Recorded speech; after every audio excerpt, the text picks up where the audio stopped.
ચાલો મિત્રો આગળ જોઈએ છે નવો પોઈન્ટ ક્રમગુણિત.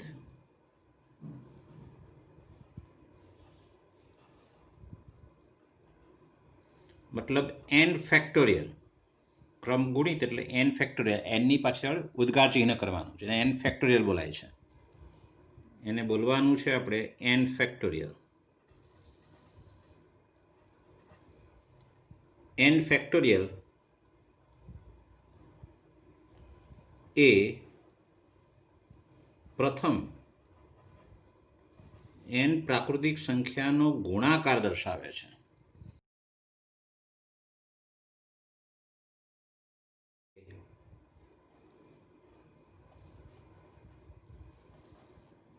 n ફેક્ટોરિયલ એ 1 ગુણ્યા 2 ગુણ્યા 3 ગુણ્યા અપ ટુ n સુધીની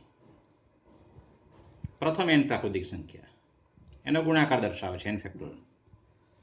તમે એને ઉલટા ક્રમમાં પણ લખી શકો. મતલબ આ બાજુથી જરા જુઓ તો n લખું છું, આમ જઈએ એટલે એક એક ક્રમ વધતો જાય છે. 1 પછી 2 પછી 3. તો આમ આવશો તો 3 પછી 2 પછી 1, એક એક ક્રમ ઘટતો જશે. એટલે n છે તો nમાંથી એક ઘટાડો એટલે n-1 ગુણ્યા આમાંથી હજુ એક ઘટાડો n-2. એમ કરતા કરતા છેલ્લે શું આવશે? 3 ગુણ્યા 2 ગુણ્યા 1. આમ પણ લખી શકાય n ફેક્ટોરિયલ. આ પણ લખી શકાય અને આ પણ લખી શકાય, બંનેમાંથી કોઈ પણ.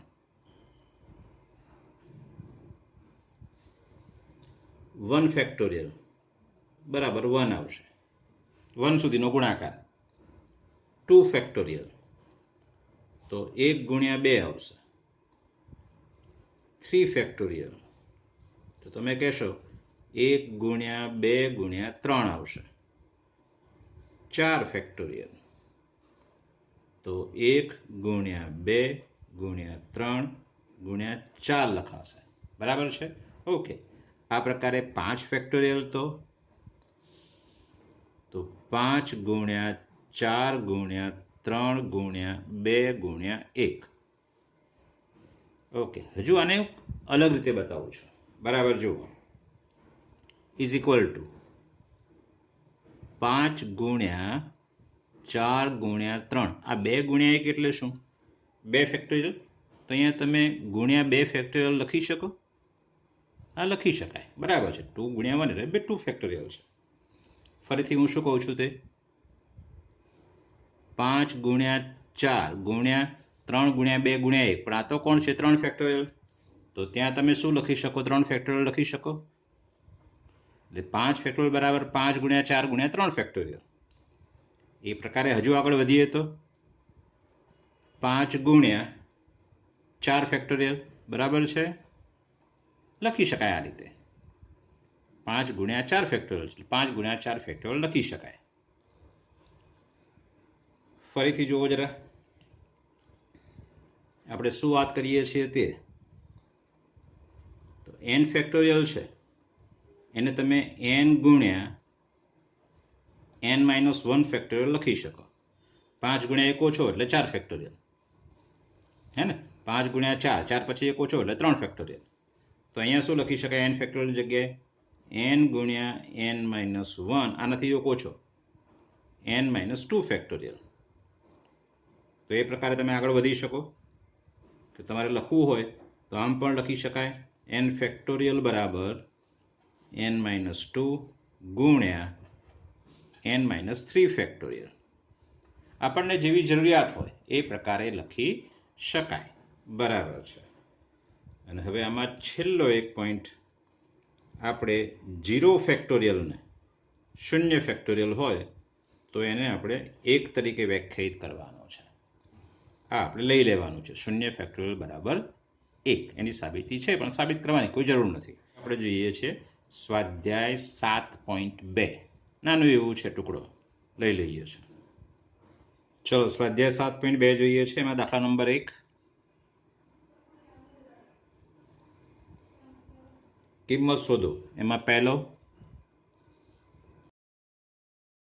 કેટલા? તો 8 ગુણ્યા 7 ગુણ્યા 6 ગુણ્યા 5 ગુણ્યા 4 ગુણ્યા 3 ગુણ્યા 2 ગુણ્યા 1 એટલે કે 8 ગુણ્યા, ચલો ઉલટા ક્રમમાં લઈએ એટલે ફાવે સારું, 1 ગુણ્યા 2 ગુણ્યા 3 ગુણ્યા 4 ગુણ્યા 5 ગુણ્યા 6 ગુણ્યા 7 ગુણ્યા 8 બરાબર 40,320 બરાબર 40,320. આ એની કિંમત છે, એની કિંમત શોધવાની છે. ચલો બીજો દાખલો, 4 ફેક્ટોરિયલ ઓછા 3 ફેક્ટોરિયલ. ચલો બરાબર, તો 4 ફેક્ટોરિયલ એટલે 4 ગુણ્યા 3 ગુણ્યા 2 ગુણ્યા 1 ઓછા 3 ફેક્ટોરિયલ એટલે 3 ગુણ્યા 2 ગુણ્યા 1 એટલે બરાબર 4 તરી 12, 12 દુ 24 માઇનસ 6 બરાબર 18. આ એનો જવાબ છે. અને તમે આમ પણ ગણી શકો બીજી રીતે, બરાબર 4 ફેક્ટોરિયલ જગ્યાએ 4 ગુણ્યા 3 ફેક્ટોરિયલ લખી શકાય, આપણે હમણાં સમજાવ્યું એ રીતે, ઓછા 3 ફેક્ટોરિયલ. ચાલો 3 ફેક્ટોરિયલ સામાન્ય કાઢું છું, તો કૌંસમાં કેટલા રહેશે? 4 ઓછા 1. હવે 3 ફેક્ટોરિયલ એટલે કેટલા?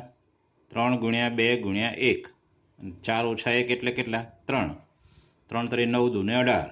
આ એનો જવાબ છે. ચલો દાખલા નંબર 2 જુઓ જરા. 3 ફેક્ટોરિયલ વત્તા 4 ફેક્ટોરિયલ બરાબર 7 ફેક્ટોરિયલ થશે કે નહીં તે નક્કી કરો. ઓકે, ચલો લેફ્ટ હેન્ડ સાઈડ બરાબર શું થયું? 3 ફેક્ટોરિયલ વત્તા 4 ફેક્ટોરિયલ, 3 ગુણ્યા 2 ગુણ્યા 1 વત્તા 4 ગુણ્યા 3 ગુણ્યા 2 ગુણ્યા 1, આ 6 આવશે, વત્તા 4 તરી 12 દુ 24 અને 24 ને 6 30. આ left hand side. Right hand સાઈડમાં શું છે? 7 ફેક્ટોરિયલ. અને 7 ફેક્ટોરિયલ એટલે કેટલા? 7 ગુણ્યા 6 ગુણ્યા 5 ગુણ્યા 4 ગુણ્યા 3 ગુણ્યા 2 ગુણ્યા 1, 1 ગુણ્યા 2 ગુણ્યા 3 ગુણ્યા 4 ગુણ્યા 5 ગુણ્યા 6 ગુણ્યા 7 ઇઝ ઇક્વલ ટુ 5040.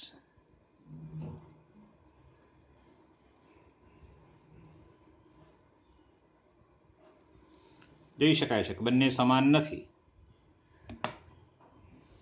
જોઈ શકાય છે કે બંને સમાન નથી, એટલે માટે 3 ફેક્ટોરિયલ વત્તા 4 factorial is not equal to 7 factorial. ચલો દાખલા નંબર 3 જોઈએ છે. 8 ફેક્ટોરિયલ ભાગ્યા 6 ફેક્ટોરિયલ ગુણ્યા 2 ફેક્ટોરિયલ. ચલો ઇઝ ઇક્વલ ટુ, હવે 6 ફેક્ટોરિયલ દેખાય છે આપણને, 8 ફેક્ટોરિયલ છે, તો એમાંથી 8 ફેક્ટોરિયલમાંથી 6 ફેક્ટોરિયલ છૂટા પાડીએ એટલે 8 ગુણ્યા 7 ગુણ્યા 6 ફેક્ટોરિયલ. આપણે હમણાં જ સમજ્યા 6 ફેક્ટોરિયલ ગુણ્યા 2 ફેક્ટોરિયલ એટલે 2 આવશે, 2 ગુણ્યા 1. ચલો 6 ફેક્ટોરિયલ 6 ફેક્ટોરિયલ ઉડી જશે, 2 ચોક 8 એટલે બરાબર 7 ચોક ને 28. આ એનો જવાબ છે. 6 ફેક્ટોરિયલ જશે, 2 એ 4 આવશે અહીંયા. ચલો જરા દાખલા નંબર 4 જોઈએ છે.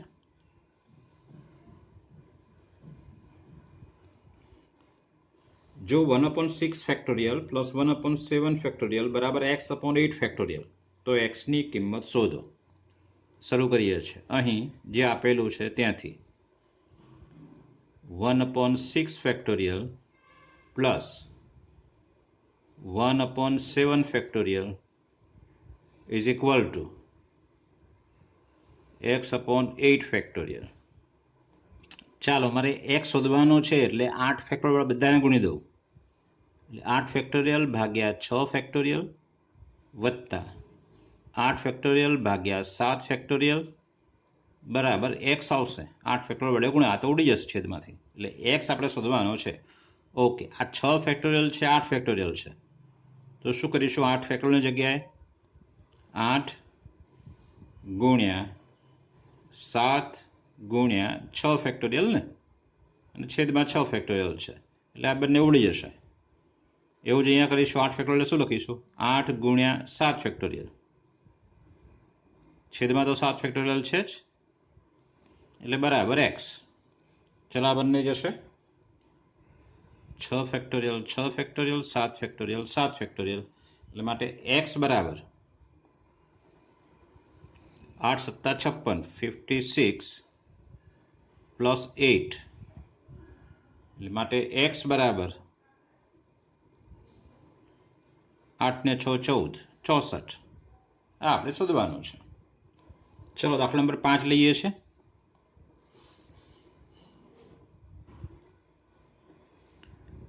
n બરાબર 6 અને r બરાબર 2, તો આની કિંમત શોધવાની છે.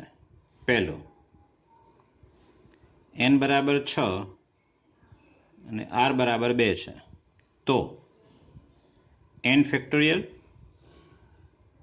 ભાગ્યા n માઇનસ r ફેક્ટોરિયલ એની કિંમત શોધો. ચલો n ફેક્ટોરિયલ કેટલા? 6 factorial. n minus r 6 minus 2 એટલે 4 ફેક્ટોરિયલ બરાબર. 6 ફેક્ટોરિયલ જગ્યાએ શું લખશું? 6 ગુણ્યા 5 ગુણ્યા 4 ફેક્ટોરિયલ. કેમ? છેદમાં 4 ફેક્ટોરિયલ છે એટલા માટે. આ બંને ઉડી ગયા. 6 પંચાને 30. આ એનો જવાબ છે. બેમાં શું કહ્યું છે તે આપણને n બરાબર 9 લેવાના છે અને r બરાબર 5 લેવાના છે. તો આપણે આની કિંમત શોધવાની છે. એટલે n ફેક્ટોરિયલ ભાગ્યા n માઇનસ r ફેક્ટોરિયલ એટલે કે 9 ફેક્ટોરિયલ છેદમાં 9 માઇનસ 5 એટલે 4 ફેક્ટોરિયલ. તો અહીંયા શું આવશે? ડાયરેક્ટ લખું તો 9 ગુણ્યા 8 ગુણ્યા 7 ગુણ્યા 6 ગુણ્યા 5. 4 ફેક્ટોરિયલ ઉડી ગયા આમાંથી. ચલો કેટલા લખ્યા? 9 ગુણ્યા 8 ગુણ્યા 7 ગુણ્યા 6 ગુણ્યા 5 ગુણ્યા 4 ફેક્ટોરિયલ જે આવે એ આમાં છેદના છે એટલે ઉડી ગયા. ચલો 9 ગુણ્યા 8 ગુણ્યા 7 ગુણ્યા 6 ગુણ્યા 5 બરાબર 15,120. આ એનો જવાબ છે. તમારે ઉદાહરણ પૂરા કરી દેવાના છે. 5 6 7 અને 8 એની અંદર. ચાલો મિત્રો, એક નવો પોઈન્ટ અને મુખ્ય પોઈન્ટ. ક્રમચયો.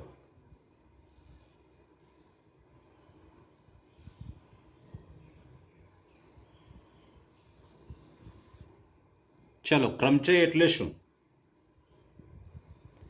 તો આપેલ વસ્તુઓમાંથી અમુક અથવા બધી જ વસ્તુઓની ચોક્કસ ગોઠવણી એ ક્રમચય છે.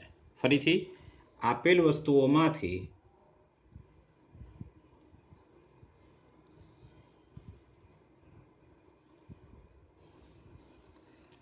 અમુક અથવા બધી જ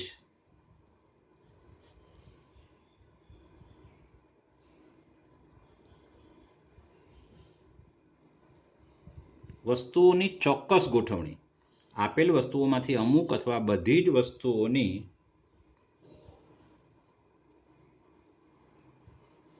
ચોક્કસ ગોઠવણી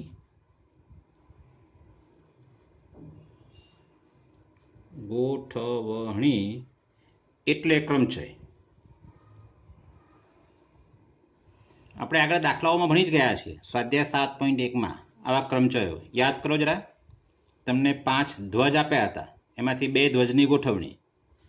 તો 2 ધ્વજની ગોઠવણી તમે જે કરી એ ક્રમચય. લાલ પીળો એક ક્રમચય થયો, પીળો લાલ એ બીજો ક્રમચય. વાદળી 5 જે આપણને ધ્વજ આપ્યા છે અલગ અલગ રંગના હોય તો એ પ્રકારે 2 2 2 ની જોડ બનાવો એ ક્રમચય છે. એમાં ક્રમનું મહત્વ હોય છે. લાલ પીળો અને પીળો લાલ એ બંને અલગ અલગ વસ્તુ છે, એ પ્રકારે છે. ચલો આગળ સમજીએ છીએ. ધારો કે આપણને n ભિન્ન વસ્તુઓ આપી છે.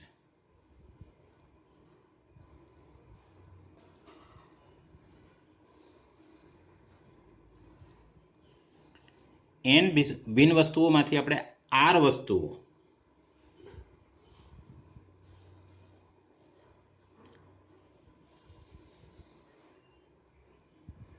જેમ આપણે 5 ધ્વજમાંથી 2 ધ્વજની વાત કરતા હતા કે 2 ધ્વજથી આપણે સંકેત બનાવવાનો છે, 7.1 માં દાખલો જોઈ ગયા છેલ્લો આપણે, એમાં આપણને n ભિન્ન વસ્તુ આપી છે, એમાં 5 ધ્વજ ભિન્ન હતા.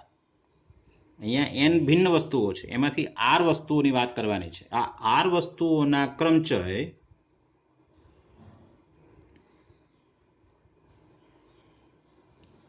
એટલે ગોઠવણી.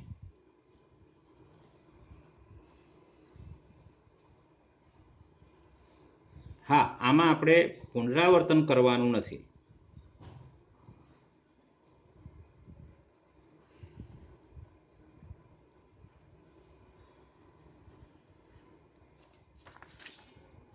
યાદ કરો જરા, આપણી પાસે આ પણ એક દાખલો હતો, ABC અપ ટુ 10 પ્રથમ મૂળાક્ષરો,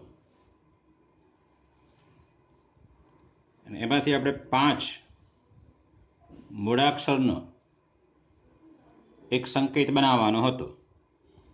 તો પ્રથમ સ્થાનમાં મૂળાક્ષર ભરવાના પ્રકાર 10, પુનરાવર્તન કરવાનું નથી, તો પછી આ 9 પ્રકારે, આ 8 પ્રકારે, આ 7 અને પછી આ 6, અને આનો જે ગુણાકાર થાય એ ક્રમચયની સંખ્યા છે. કેટલા ક્રમચય બને, 5 અંકોના કેટલા ક્રમચય, કેટલા જૂથ, કેટલી સંખ્યાઓ બને એ આપણે જોવાનું છે. એ ક્રમચય છે. આપણે એક સિક્કાને 3 વખત ઉછાળવાનો પ્રયોગ પણ કરેલો આપણે, એમાં HHT, HTH, TTT આવા બધા પરિણામો આવેલા, શક્ય પરિણામો.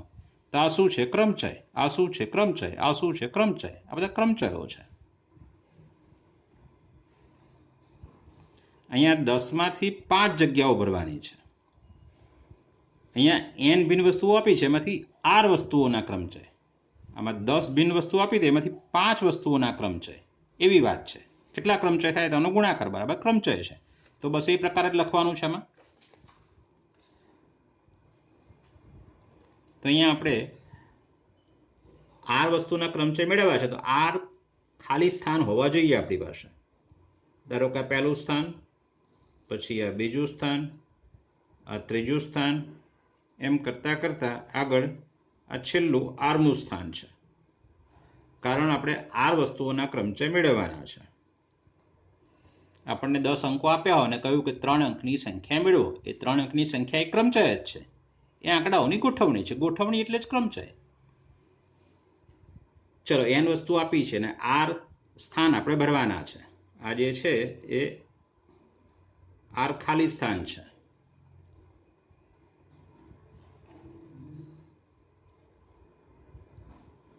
r ખાલી સ્થાન છે. આ જે છે તે ઓકે. હવે પહેલું સ્થાન કેટલા પ્રકારે ભરી શકાશે? તમે કહેશો n પ્રકારે. કેમ? મારી પાસે n ભિન્ન વસ્તુઓ છે, એમાંથી r સ્થાન ભરવાના છે.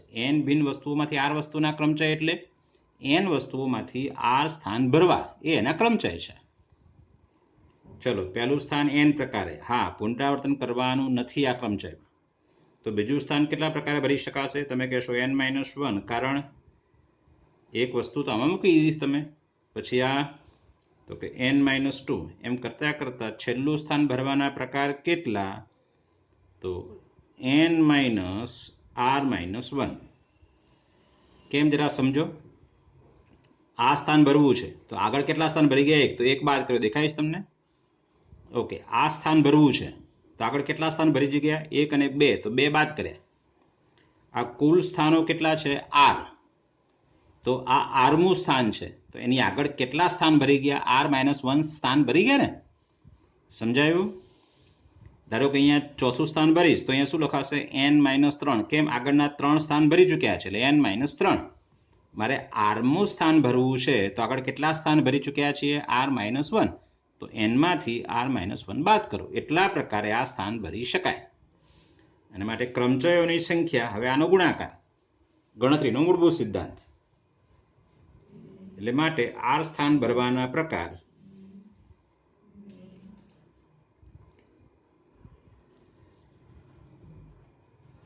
આર સ્થાન ભરવાના પ્રકાર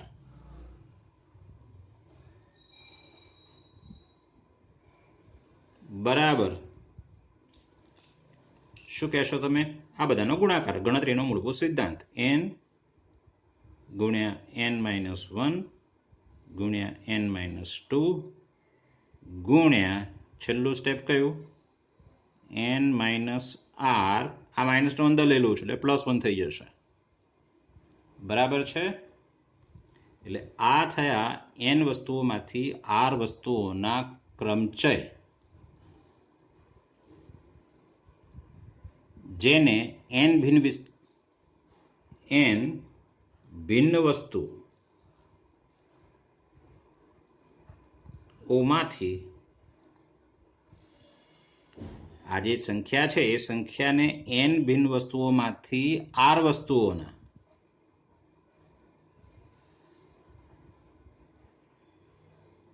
ક્રમચય કહે છે.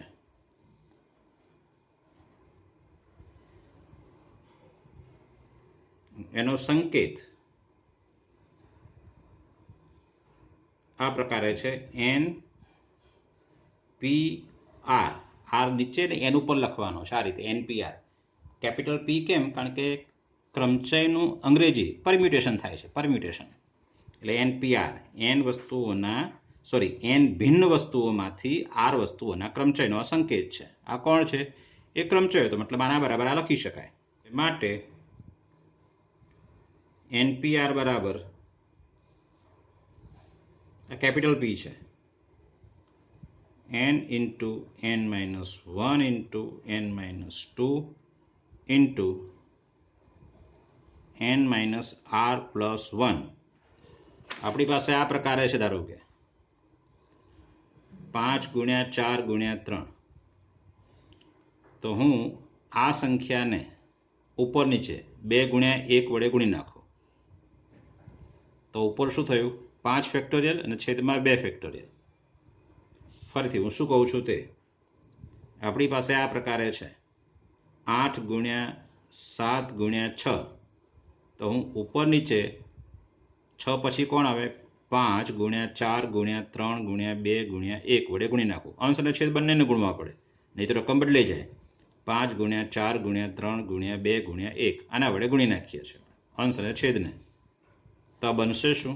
ઉપર બનશે 8 ફેક્ટોરિયલ અને છેદમાં બનશે 5 ફેક્ટોરિયલ. બરાબર છે? એવું જ કંઈક આમાં કરીએ છીએ. n-1 n-2 up to n-r+1 સુધી છે. હવે એના પછી પાછળ ગુણવા છે તો આનાથી એક ઓછોથી ગુણવાનું ને આપણે. હમણાં જરા જોવો શું કર્યું હતું તે. આપણે 6 સુધી હતું તો 6 થી પછી કયો? 5 થી શરૂ થયો, એક ઓછાથી.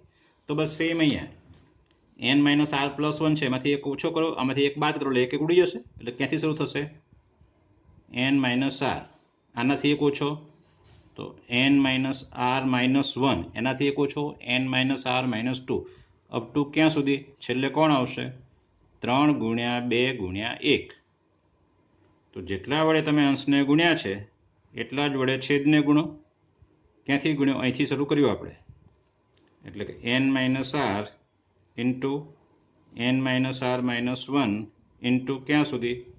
તો ગુણ્યા 3 ગુણ્યા 2 ગુણ્યા 1 ઇઝ ઇક્વલ ટુ, હવે દેખાય છે આપણને સ્પષ્ટ, ઇઝ ઇક્વલ ટુ શું લખી શકાશે તે.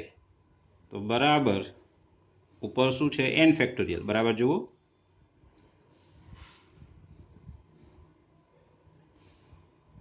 અને છેદમાં ક્યાં છે? 1 ગુણ્યા 2 ક્યાં સુધી? n-r સુધી. એટલે છેદમાં આવશે n-r ફેક્ટોરિયલ. તમારે બંને સૂત્ર યાદ રાખવાના છે. તો કે npr બરાબર n into n-1 into n-2 into n-r+1. એક સૂત્ર આ, અને બીજું સૂત્ર તો કે n ફેક્ટોરિયલ ભાગ્યા n-r ફેક્ટોરિયલ. ક્યારેક આ લખીશું, ક્યારેક આનો ઉપયોગ કરીશું. r જે છે એ r ની કિંમત શૂન્ય અથવા શૂન્ય કરતાં મોટી તો ક્યાં સુધી તમે એન સુધી લઈ શકો. એનથી આર ક્યારેય એનથી મોટો ના હોઈ શકે. એન જે હોય તે, ધારો કે એન બરાબર અહીંયા 5 છે તો આર બરાબર શું હોઈ શકે? 0, 1, 2, 3, 4, 5 સુધી હોઈ શકે. એનથી મોટો ના હોઈ શકે. કે એનપી એન બરાબર શું થાય? તો આરના બદલે અહીંયા એન લખ્યો છે એટલે આરની જગ્યાએ એન આવશે. એટલે એન ફેક્ટોરિયલ ભાગ્યા 0 ફેક્ટોરિયલ. પણ 0 ફેક્ટોરિયલ કેટલા થાય? 1. એટલે બરાબર અહીંયા એન ફેક્ટોરિયલ. આપણે એક લખ્યું છે અહીંયા પુનરાવર્તન કરવાનું નથી. જો પુનરાવર્તન કરીએ તો શું થાય તે જરા લઈ લઈએ ભેગા ભેગું. એન ભિન્ન વસ્તુઓમાંથી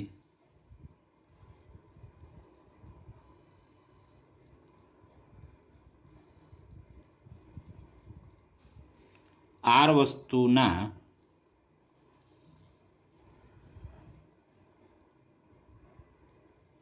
પુનરાવર્તન સહિત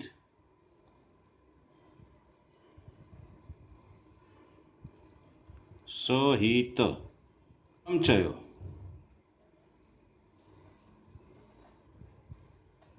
બરાબર એન ભિન્ન વસ્તુઓ છે એમાંથી આર વસ્તુઓના પુનરાવર્તન સહિત ક્રમચય. જરા અહીંયા પાછા આવીએ. આર સ્થાન ખાલી છે. એન ભિન્ન વસ્તુમાંથી આર વસ્તુના ક્રમચય માટે આર સ્થાન બનાવ્યા. ઓકે, પહેલું સ્થાન ભરવાના પ્રકાર એન ગુણ્યા બીજું સ્થાન ભરવાના પ્રકાર એન જ આવશે. કેમ? પુનરાવર્તન કરી શકાય છે. મતલબ અહીંયા જે મૂક્યો છે એ ફરીથી અહીંયા મૂકી શકાશે એટલે ફરીથી પાછો એન આવશે. ત્રીજું સ્થાન ભરવાનો પ્રકાર એ પણ એન આવશે. આમ ક્યાં સુધી આવશે? આર વખત, અપ ટુ આર વખત ડેશ ડેશ ડેશ પછી આર વખત લખવાનું છે. એટલે કે આ ગુણાકાર શું થશે? એનની આર ઘાત. એટલે આટલા ક્રમચય થાય એનની આર ઘાત જેટલા. 2 વખત તો એનનો સ્ક્વેર, 3 વખત એન લખ્યા હોય તો એનનો ઘન, એમાં આર વખત લખ્યો છે તો એનની આર ઘાત છે. સમજાયું? ઓકે, ચલો આપણે સ્વાધ્યાય 7.3 શરૂ નથી કરતા, પણ એનપીઆર જે સૂત્ર જોયું આપણે એની કેટલીક કિંમતો શોધીએ. આપણી પાસે છે કે 3p2 ધારો કે, તો આની કિંમત શું થાય? તો અહીંયા આ એન છે અને આર છે તો આર સ્થાન ભરવાના. આર સ્થાન એટલે 2 સ્થાન, એટલે એન ગુણ્યા એન માઇનસ 1 એટલે 3 ગુણ્યા 3 માઇનસ 1 એટલે 2. એટલે આ જવાબ 6 છે.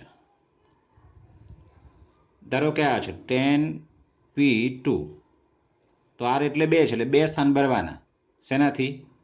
10 અને પછી એનાથી 1 ઓછો એટલે 9થી, એટલે 90 આવશે. બરાબર છે? ધારો કે આપણી પાસે 14p3 છે તો શું કરવાનું? 3 સ્થાન ભરવાના અને એક એક ઘટાડતું જવાનું. એટલે 14 ગુણ્યા 13 ગુણ્યા 12 અને પછી આનો ગુણાકાર જે આવતો હોય તે. આપણે આ સૂત્રનો પણ ઉપયોગ થશે ઘણી વખત. હવે 65p25 છે તો પછી હવે આ તો 25 ખાના ભરવાના, તો અઘરું પડે ને, તો પછી ત્યાં આપણે એનું ફેક્ટોરિયલ વાળું સૂત્ર વાપરવાનું. શું? કે 65 ફેક્ટોરિયલ ભાગ્યા 65 માઇનસ 25 ફેક્ટોરિયલ. અહીંયા ફેક્ટોરિયલ છે ઇઝ ઇક્વલ ટુ 65 ફેક્ટોરિયલ ભાગ્યા 65 માઇનસ 25 એટલે 40 ફેક્ટોરિયલ. બસ આ એનું સાદરું, કારણ કે આ તો હવે મેળવવું અઘરું છે આપણા માટે. આપણે એમ કહ્યું છે કે 102p1100 તો અહીંયા 102 ફેક્ટોરિયલ ભાગ્યા 102 માઇનસ 11 ફેક્ટોરિયલ. એન ફેક્ટોરિયલ ભાગ્યા એન માઇનસ આર ફેક્ટોરિયલ એટલે 102 ફેક્ટોરિયલ ભાગ્યા 91 ફેક્ટોરિયલ. બરાબર છે? ઓકે, હું તમને આપું છું કેટલાક, એ તમે જાતે શોધશો. 9p3 આની કિંમત શોધવાની છે, ફેક્ટોરિયલમાં નહીં. પછી 11p4 એની પણ કિંમત શોધવાની છે, ફેક્ટોરિયલમાં નહીં. ફેક્ટોરિયલમાં આ બે લખવાના છે. 53p25 અને બીજો આપું છું 111p91. બરાબર છે? ઓકે.